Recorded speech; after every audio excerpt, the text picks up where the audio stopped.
Hello doctor Madhavraje. Hello. Doctor Madhavraje, आज का दिन हमारे चैनल के लिए बहुत इम्पोर्टेंट है क्योंकि आज है world mental health awareness and education day. हाँ, सही।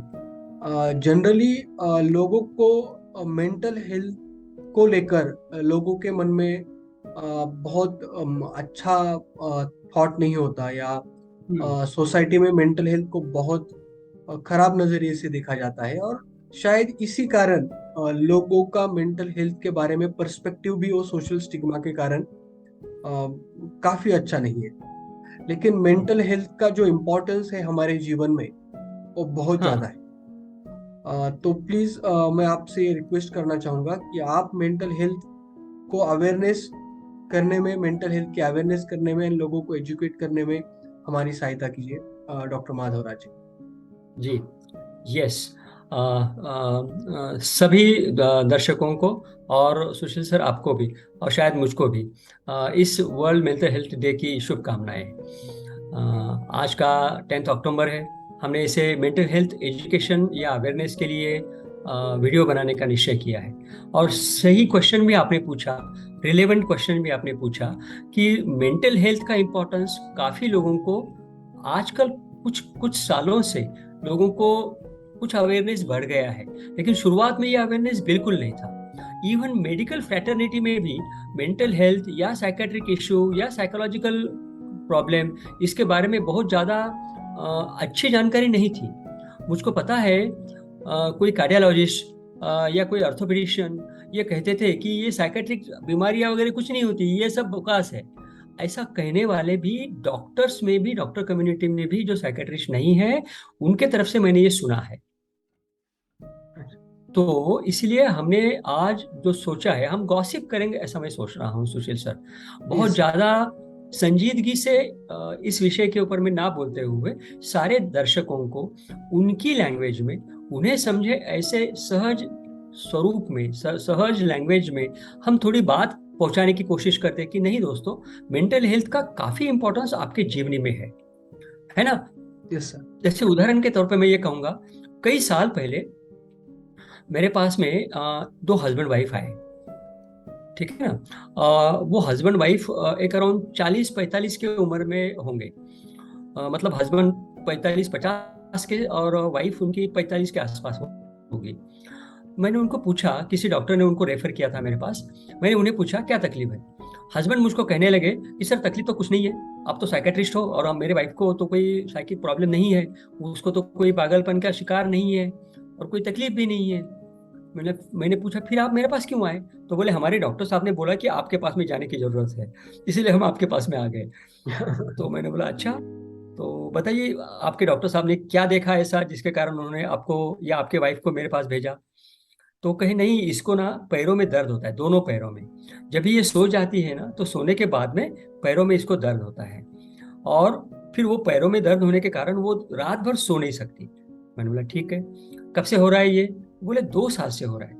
मैंने बोला ठीक है, फिर तो बिल्कुल सही है कि आपके डॉक्टर साहब ने बोला कि मेरे पास में आइए। अब इलाज सिर्फ मेरे पास में ही होगा, उनके पास में नहीं होगा, ये बात वास्तविक है। वो थोड़े भौचक्का हो गए, आश्चर्यचकित हो गए। मैंने बोला देखिए, मैं ये नहीं कह रहा हूँ कि आपकी वाइफ को कोई पागलपन का दौरा आया है या कोई पागलपन की बीमारी हो गई है। लेकिन उनके शरीर में, मतलब पैरों में जो तकलीफ हो रही है और जिसके कारण उन्हें रात भर नींद नहीं आती और काफी सारी दवाइयाँ 2 साल से आप ले रहे हो फिर भी फायदा नहीं हो रहा है, इसका मतलब आखिरी इलाज तो हम लोगों के पास में, साइकेट्रिस्ट के पास में ही रहता है। मैंने उन्हें बताया कि आप 10 दिन की दवा ले जाओ, 10 दिन बाद में आकर के मिलना। 10 दिन बाद में वो आए। मैंने उनको पूछा पहले ही क्वेश्चन, बोलिए। बोले साहब कमाल हो गया, दर्द ही नहीं है वाइफ को। मैंने बोला देखिए, तो कहने का मतलब उनके सबकॉन्शियस माइंड में जो भी बातें चल रही थी उसके कारण उनके पैरों में दर्द हो रहा था मित्रों। मतलब आपके शरीर के ऊपर में आपके मेंटल हेल्थ का असर डायरेक्ट होता है, इनडायरेक्ट नहीं, डायरेक्ट होता है। तो इसलिए आपको ये बात अच्छे से याद रखने की जरूरत है ना। अब यस। जैसे सुशील सर जिस उम्र के हैं या उससे भी ज्यादा उम्र के कुछ लोग जो विवाहित होते हैं, वो बहुत बार मेरे पास में ये कंप्लेंट लेके आते हैं। शुरुआत में जिनकी शादी होती है उनकी भी रहती है, और शादी होने के काफी साल बाद में, मतलब 25-30 साल बाद में भी एक कंप्लेंट लोगों की होती है कि सेक्सुअल इंटरकोर्स करते समय में जो परफॉर्मेंस है वो परफॉर्मेंस में थोड़ी सी कम ज्यादा हो गई है। शुरुआत में जो रहते हैं, क्योंकि वो शुरुआत के घोड़े रहते हैं इसलिए उनको तकलीफ जाती है। और जो 50 साल की उम्र तक के चले जाते हैं, 45 साल की उम्र तक के चले जाते हैं, वो क्योंकि पुराने हो गए इसलिए भी उनको ये तकलीफ होती है। परफॉर्मेंस एंग्जाइटी बोलते हैं मित्रों इसको, है ना। अब ये परफॉर्मेंस एंग्जाइटी सेक्सुअल इंटरकोर्स में हस्बैंड वाइफ के बीच में उभर के आ सकती है, जिसका कि उन लोगों को बहुत जबरदस्त मन के ऊपर में तनाव आ जाता है, बहुत जबरदस्त मानसिक तनाव होता है, बहुत तकलीफ होती है हस्बैंड वाइफ को इसकी। लेकिन मित्रों ये कंप्लीटली साइकोलॉजिकल इशू है, इसमें शारीरिक व्याधि या शारीरिक कमजोरी बिल्कुल नहीं है। और यही बात मैं आप तक ये पहुंचाना चाहता हूं आज के इस विशेष दिन पे, कि मित्रों सेक्सुअल परफॉर्मेंस की कोई भी प्रॉब्लम अगर हो तो वो शारीरिक तौर पे उसको कंसिडर ना करो, शरीर की कमजोरी नहीं रहती। 95% या उससे भी ज्यादा समय में, ज्यादा मात्रा में वो मानसिक समस्या रहती है, जिसको परफॉर्मेंस एंग्जाइटी बोलते हैं। अब जैसे कि उदाहरण देता हूं दूसरे परफॉर्मेंस एंग्जाइटी का, जिस पर से आपके समझ में आएगा। अब जैसे कि सपोज मुझको भाषण देने के लिए कहीं खड़ा होना है, और मुझको भाषण देने की बहुत ज्यादा आदत सपोज नहीं है, या मैं स्टेज फोबिया मुझको है, मतलब स्टेज के ऊपर खड़ा होने के बाद में या मुंह मेरा सूख जाता है, हाथ पैर कप कपाने लगते हैं, ऐसा होता है ना, कई लोगों ने ये देखा होगा, है ना। तो इसको कहते हैं स्टेज फोबिया या परफॉर्मेंस एंग्जाइटी। तो ये परफॉर्मेंस एंग्जाइटी सेक्सुअल रिलेशनशिप में भी होती है मित्रों, ठीक है। लेकिन क्यों हुई है? क्योंकि मेंटल हेल्थ इश्यू है, क्योंकि आपने अपने मानसिक तौर पे अपनी मानसिकता को समझा नहीं, और अगर नहीं समझा तो आप बड़े तकलीफ में जाते हो, आप बड़े मन में उल्टे पुल्टे विचार करते हो, खुद को दोष देते हो, या पता नहीं किस किस को दोष देते हो, फिर गुस्सा निकालते हो, फिर पता नहीं किसके ऊपर गुस्सा निकालते हो, है ना। तो इसलिए ये मेंटल हेल्थ इश्यू है मित्रों, जिसके बारे में आपने बहुत अच्छे से होशियार रहने की जरूरत है, ठीक है ना। सुशील सर, और एक बचपने के बारे में मैं कुछ बताना चाहूंगा, आप क्वेश्चन पूछिए फिर मैं आगे की बात दोहराता हूँ। क्वेश्चन तो सर अभी आप ही बस अवेयर करो लोगों को अलग अलग नहीं, एग्जांपल मतलब ये देके। मैं कह रहा हूँ, हाँ मैं ये कह रहा हूँ सुशील सर, कि बचपने में जो बातें देखी गई है हम्म। उसका अडल्ट लाइफ में कोई असर होता है क्या मानसिक तौर पे? इसके बारे में एक दो वाक्य आप बताइए या मुझको पूछिए, ताकि मैं इसका हाँ, जवाब दे, है यस ना। सर, ये बिल्कुल सही बात है। जैसे कुछ दिनों पहले की मैं बात बताना चाहूंगा। एक हमारा ऑडियंस है जो मेरा दोस्त भी है, हम्म, वो मुझसे बात कर रहा था कि यार जनरली अब मैं आपके वीडियोस देखता हूँ, तो जैसे आपने बहुत सारे वीडियोस में बताया है कि जजमेंटल एटीट्यूड होगा, परफेक्शन को सीख करने का एटीट्यूड होना, या कंटिन्यूस डिसलाइक करना, ये मेंटल हेल्थ डिटोरिएट करने में सहायता करता है। तो वो वही बोल रहा था कि यार बचपन से ही मेरे घर में ऐसा एनवायरनमेंट था कि कभी प्यार से किसी ने बात ही नहीं की। लोग हमेशा ताना मारते थे, कितना भी अच्छे मार्क्स लाओ घर वाले भी बोलते थे 90 क्यों आए, 95 क्यों नहीं आए। इस तरह से सब एनवायरनमेंट था, उसके कारण वो आज बोल रहा है कि मुझे कभी प्यार मिला ही नहीं, तो मैं लोगों से प्यार से बात ही नहीं कर पाता, या मैं लोगों को हमेशा जज ही करता रहता हूँ, या मैं हर इवेंट को डिसलाइक ही करता रहता हूँ। तो आई थिंक सो ये बहुत छोटी बात होगी, लेकिन बचपन में जो चीजें होती है, जो फैमिली का एनवायरनमेंट हो या हमारे सोशल बैकग्राउंड में जो लोग हैं उनका इम्पैक्ट हो, उससे कारण हमारा अडल्टहुड खराब हो सकता है, या हम बोल सकते हैं उसके ऊपर बहुत ज्यादा इम्पैक्ट हो सकता है। तो इसको ही आप प्लीज विस्तार में हमें समझाइए डॉक्टर माधवराज जी। जी आपने विस्तृत रूप से ये बात जानकारी बताई है, अब इसमें बहुत ज़्यादा विस्तार करने की जरूरत नहीं है। फिर भी क्योंकि मैं इसका एक्सपर्ट हूँ, इसलिए मैं अपनी तरफ से कुछ बातें, जिसको बोलते हैं ना फिनिशिंग टच, वो फिनिशिंग टच आज के इस वर्ल्ड मेंटल हेल्थ डे के दिन में देना चाहूँगा। सही कह रहे थे सुशील सर, कि बचपन में हमने जो अनुभव किया, मतलब जो देखा, जो सुना, जो अनुभव भी किया, उसका इम्पैक्ट इतना होता है कि हम बड़ा होने के बाद में वैसे ही बिहेव करते हैं। यस।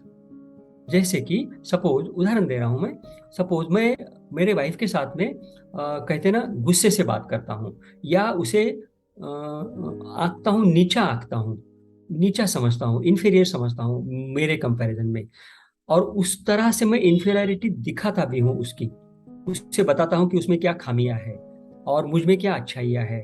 या मैं उसके साथ में बात करते करते बहुत जल्दी गुस्सा हो जाता हूँ, या डोमिनेटिंग नेचर है मेरा।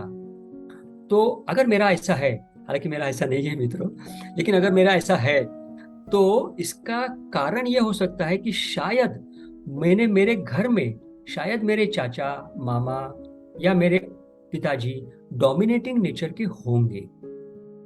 अगर वैसा होगा तो उम्र के 4 साल से 6 साल में जो मैंने अनुभव किया, 10 साल तक के जो अनुभव किया, उसके कारण मैं उनके जैसा जाने अनजाने में बन सकता हूँ। मैं चाहता नहीं हूँ, मुझको समझ में आता है कि यार मैं ऐसे क्यों करता हूँ, मैंने ऐसे गुस्से से नहीं बोलना चाहिए, मैंने वाइफ की अपने इज्जत करनी चाहिए, उस और लोगों के सामने उसका ह्यूमिलिएशन नहीं करना चाहिए। फिर भी हो जाता है यार, आई एम सो सॉरी, मैं क्या करूं। ये क्यों होता है? क्योंकि उसका कारण मित्रों अपने बचपने में ढूंढो। अगर आप बचपने में कारण ढूंढेंगे और अगर आपको वो कारण मिल जाएगा और आप कन्विंस हो जाएंगे कि हाँ यार, मैंने जो बचपने में देखा उसके कारण मेरा दिमाग बदल गया, मेरा मेंटल हेल्थ बदल गया और उसके कारण मैं इस तरह से बिहेव कर रहा हूँ, तो फिर आप अपने अंदर में जा करके सेल्फ टॉक डेवलप करिए, खुद के साथ में बात करिए और खुद को बताइए कि नहीं, मैं मेरे माताजी, मैं मेरे पिताजी, चाचा जी, मामा, चाचा, अंकल, इन सब लोगों को नमस्कार करता हूँ। अगर वो जीवित है तो उनको जाकर के नमस्कार करिए, उनको ना बताओ क्यों नमस्कार कर रहे हो, मतलब अपना आदर उनके तरफ में अर्पित करो और वहां से निकल जाओ खुला होकर के। उनके बंधन से जो उनका जो व्यवहार था, उस व्यवहार का जो जाना अनजाना अदृश्य बंधन आपके ऊपर में है, उस बंधन से मुक्त हो जाओ और खुद को अब की जो आपकी समझ है, अब की जो आपकी बुद्धि है इस उम्र की, उस बुद्धि के ही ताकत से, उस बुद्धि के समझदारी से खुद को ढालने की शुरुआत करो। अगर आप ऐसा करेंगे तो नए स्वरूप में आपका निर्माण हो जाएगा और फिर इस तरह से ये मेंटल हेल्थ एजुकेशन जो हम आपको दे रहे हैं मित्रों, कारगर साबित होगा, इसका फायदा होगा, आपके जीवनी में सुधार होगा मित्रों। अगर आपके जीवनी में सुधार होगा तो हमारा काम ही हो जाएगा मित्रों, है ना? Yes sir. Yes sir, I think so हमने सफिशिएंट इंफॉर्मेशन लोगों को दी है, जिसके आधार पे लोग मेंटल हेल्थ का इम्पोर्टेंस समझ जाएंगे। मैं भी ये लोगों से कहना चाहूंगा कि हमें बुखार हो जाता है तो हम टैबलेट लेने जाते हैं डॉक्टर के पास, और उसमें हमें कोई शर्म नहीं रहती कि मुझे बीमारी है तो मैं टैबलेट लेके ठीक हो जाऊंगा। वैसे ही मेंटल हेल्थ कोई बुरी बात नहीं है, मेंटल हेल्थ इश्यू होना कोई बुरी बात नहीं है। लोग क्या सोचेंगे इसका हमें सोचने की जरूरत नहीं है, और वो सोच के हमने मेंटल हेल्थ को अवॉइड नहीं करना चाहिए। तो सही। प्लीज आप इसके ऊपर, यदि आपको कोई भी थोड़ा इश्यू लगता है तो आप सही लोगों से संपर्क करिए, तभी इस वीडियो का फायदा है। क्या कहते हो डॉक्टर मैं ये बात माधवराज कहना जी? चाहूंगा, यस सर। अगर आपको जरूरत पड़ती है तो हमारा नंबर भी है चैनल में, यस सर। उस नंबर से भी आप हमें कांटेक्ट कर सकते हो। कुछ हद तक के तो हम आपकी फ्री ऑफ कॉस्ट मदद करेंगे, कुछ हद तक के। Yes sir. So thank you, Dr. Madhav Raje, okay, and thank you so much. thank you to all audience for your patience and your attention. Thank you so much.